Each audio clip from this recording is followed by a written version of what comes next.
Hi అండి, welcome to me Chinni's kitchen.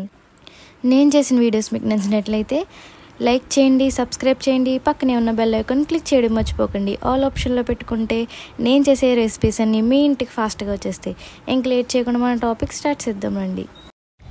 ముందుగా మనకి ఎన్ని ఎగ్స్ కావాలో అన్ని ఎగ్స్ బాయిల్ చేసేసుకోండి.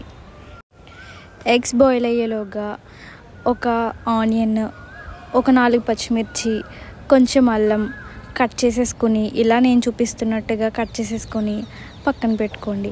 అలానే కొన్ని వెల్లుల్లిపాయ రొబ్బలు, కొంచెం జీడిపప్పు కూడా పక్కన పెట్టుకోండి. అలానే ఒక ప్లేట్లో కొంచెం లైట్గా బిర్యానీ మసాలాలు వేసుకొని పక్కన పెట్టుకోండి. ఇప్పుడు వీటన్నింటినీ మిక్సీ జార్లో వేసుకుని మెత్తగా పేస్ట్ చేసేసుకోండి.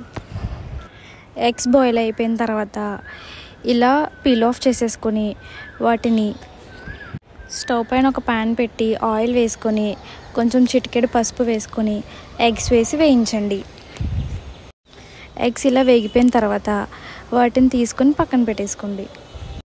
ఇప్పుడు స్టవ్ పైన ఒక ప్యాన్ పెట్టి మనం పక్కన పెట్టుకున్న బిర్యానీ మసాలాలు వేసి మంచిగా స్మెల్ వచ్చేంత వరకు వేయించండి.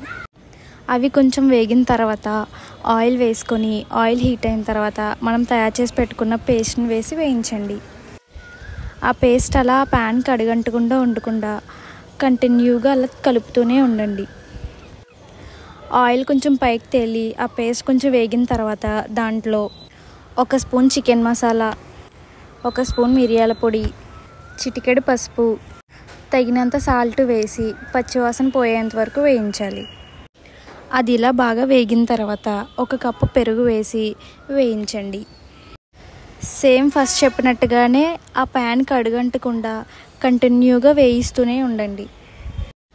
అది ఇలా బాగా వేగి ఆయిల్ పైకి తేలిన తర్వాత ఒకసారి కలిపేసుకొని మనం ఫ్రై చేసుకున్న ఎగ్స్ని అందులో వేసుకొని మిక్స్ చేయండి.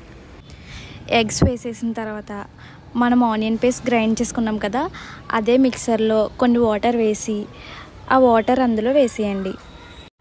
ఆ వాటర్ వేసిన తర్వాత ఒకసారి కలిపి దాంట్లో కొంచెం కసూరి మేతి ఇలా నలుపుతూ వేయండి.